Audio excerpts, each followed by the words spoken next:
Parce que ce modèle qu'on peut rattacher à la civilisation de l'usine a généré des modes d'organisation hiérarchisés qui ont créé des concepts comme la notion de cadre, comme la notion de subordination juridique pour définir le salarié. Or, tout ça va évoluer fortement avec le passage dans la civilisation du savoir, grâce pas tellement au numérique, mais demain à l'intelligence artificielle.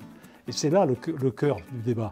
Au vu de, j'ai dit tout à l'heure que la définition même de l'entreprise devait être refaite parce que l'unité de temps, de lieu, d'action qui caractérise un monde entrepreneurial va disparaître. Mais la notion d'entreprise elle-même va évoluer. Est-ce qu'on a identifié l'entreprise par la société anonyme ou ARL, etc. Mais c'est l'employeur, c'est pas l'entreprise. L'entreprise, c'est le travail que fait actuellement le ministre du Budget sur la loi Pacte. Il confond l'entreprise et la société. L'entreprise, suivant que vous la considérez comme une somme de biens, l'hacienda en espagnol, les salariés sont tiers.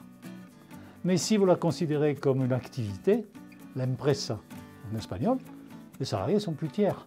Or, l'ensemble des structures que nous avons battues, y compris le bilan, on dit le bilan de l'entreprise, ce n'est pas le bilan de l'entreprise, c'est le bilan de la société, puisque dans le bilan, les salariés sont des tiers. Le commissaire aux comptes, il n'est pas le commissaire de l'entreprise, il est le commissaire de la société.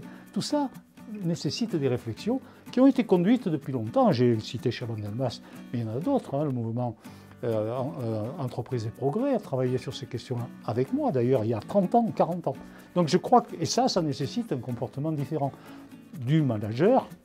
Vous comprenez, le cabinet qui porte mon nom, moi je l'ai créé, vous le savez très bien, il y a plus de 50 ans. Il y a très longtemps que je n'ai plus aucun mandat.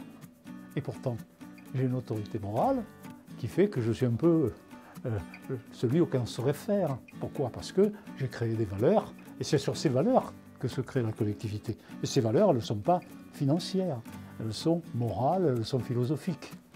C'est ça le fond du débat. Et là, je l'ai dit là tout à l'heure, en citant le professeur Cohen, si on ne fait pas attention, le numérique nous amènera dans le mur. Parce que ça va créer des désordres majeurs en ce qui concerne la redistribution des richesses. Si on le considère comme une technique, des révolutions technologiques, depuis la création de la civilisation de l'usine, il y en a eu des paquets. À chaque fois, on a détruit des emplois massivement, mais on les a recréés plus nobles, plus efficaces, dans un temps plus ou moins long. Aujourd'hui, on est confronté à la même chose, mais avec une puissance 100, 1000. Et cette évolution ne se fait sur une période longue. Donc, on va quitter la civilisation de l'usine et les chefs d'entreprise ne s'en rendent pas compte.